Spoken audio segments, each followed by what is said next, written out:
आजाद park में लगी मौलाना अबुल कलाम आजाद की प्रतिमा को हटाने से कांग्रेसियों में आक्रोश। अजमेर दक्षिण विधायक प्रत्याशी द्रौपदी कोली के साथ कांग्रेस जनों ने आजाद पार्क में नारेबाजी करते हुए भाजपा और जिला प्रशासन के खिलाफ किया प्रदर्शन। अजमेर के आजाद पार्क में मौलाना अबुल कलाम आजाद की मूर्ति का स्थानांतरित करने का कांग्रेस पदाधिकारियों ने विरोध किया है। अजमेर दक्षिण विधायक प्रत्याशी द्रौपदी कोली के साथ कांग्रेस पदाधिकारी आजाद पार्क पहुंचे और नारेबाजी करते हुए मौलाना अबुल कलाम आजाद की मूर्ति का स्थान परिवर्तन करने को लेकर विरोध प्रदर्शित किया। कोली ने कहा कि भाजपा सरकार स्मार्ट सिटी के नाम पर देश के स्वतंत्रता सेनानियों के कभी नाम तो कभी स्थान परिवर्तन करके उनका अपमान कर रही है। उनके बलिदान को भूला जा रहा है। उन्होंने देश के लिए अपना बलिदान दिया। इस मौके पर ब्लॉक अध्यक्ष लक्ष्मी धौलखेड़िया, IT सेल प्रदेश संयोजक अनुपम शर्मा, प्रदेश सचिव मनीष सेन, सेवादल महिला अध्यक्ष पुष्पा राजौरिया, प्रेम सिंह गौर, कौशल चित्तौड़िया, हनुमान शर्मा, प्रदीप तुगड़िया, मुकेश सबलानिया, शमशुद्दीन, चेतन पवार, वेद प्रकाश, धीरज गुर्जर, मुकेश टेलर इत्यादि कांग्रेसी कार्यकर्ता मौजूद रहे। देखिए, हम किसी काम से यहाँ देखने आए थे आज़ाद पार्क में। मुझे एक मैसेज मिला था कि अब्दुल कलाम आज़ाद की मूर्ति को बीच में से हटा दिया गया है। तो मैं देखने आई तो देखा, अभी आपने भी देखा, वहाँ पर पूरा खड्डा हो रखा है। रातों रात इन्होंने अब्दुल कलाम आज़ाद जी की मूर्ति को यहाँ शिफ्ट कर दिया और वो भी टूटी हुई मूर्ति को।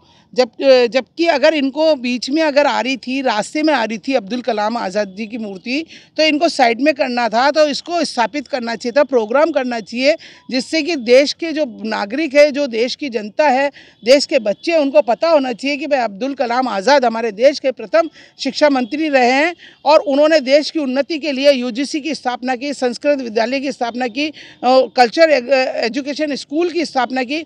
उन्होंने शिक्षा मंत्री रहते हुए बहुत बड़े बड़े काम किए। इसी प्रकार से पटेल मैदान में आपने देखा होगा सरदार वल्लभ भाई पटेल जी की मूर्ति लगी हुई थी बिल्कुल सामने, उसको भी बिल्कुल साइड में कर दिया गया। तो ये क्या करना चाहते हैं? इसी प्रकार से पुरानी RPSC है, उसके सामने रविन्द्रनाथ टैगोर जी की मूर्ति लगी हुई थी, उसको भी तोड़ मड़ोड़ के पीछे कर दी गई है और वो भी बिल्कुल ऐसे क्षीण अवस्था में पड़ी हुई है। तो ये स्मार्ट सिटी के नाम पर क्या देश की आज़ादी के लिए जो शहीद हुए, उन शहीदों के लिए नमन करना चाहिए, लेकिन ये तो उन शहीदों की मूर्तियों को हटा के क्या करना चाहते थे? इस अजमेर शहर में सभी को नाम परिवर्तित करना इनकी फितरत बन गई है। नाम परिवर्तित कर रहे हो, लेकिन आज़ाद मुल्क में रह रहे हैं हम, जिनकी वजह से रह रहे हैं, उन आज़ाद के शहीदों के लिए तो इस तरह का काम नहीं करना चाहिए। मैं तो ये कहना चाहूँगी और हमारा विरोध प्रदर्शन है इसके लिए। किसी तरीके की कोई सूचना दी गई है? नहीं, किसी को भी कोई सूचना नहीं है। इन्होंने रातों रात लगाई है ये मूर्ति, और मूर्ति रातों रात इसलिए लगाई है केवल साइड में, ताकि लोग इसका बड़ा विरोध प्रदर्शन नहीं कर सके, ये कह सके हमने मूर्ति शिफ्ट की है। मूर्ति शिफ्ट करने के नाम पर ये काम किया इन्होंने। चिरंजीवी भव भाग 1 7 चिरंजीवियों के रहस्य की वैज्ञानिक खोज करें। नरेश राघानी मधुकर की चिरंजीवी भव विज्ञान कथा और पौराणिक कथाओं का एक असाधारण मिश्रण है, जो आपको प्राचीन हिंदू पुराणों के माध्यम से एक रोमांचकारी यात्रा पर ले चलेगी। हिंदी और अंग्रेजी में उपलब्ध है। अपनी कॉपी आज ही बुक करें।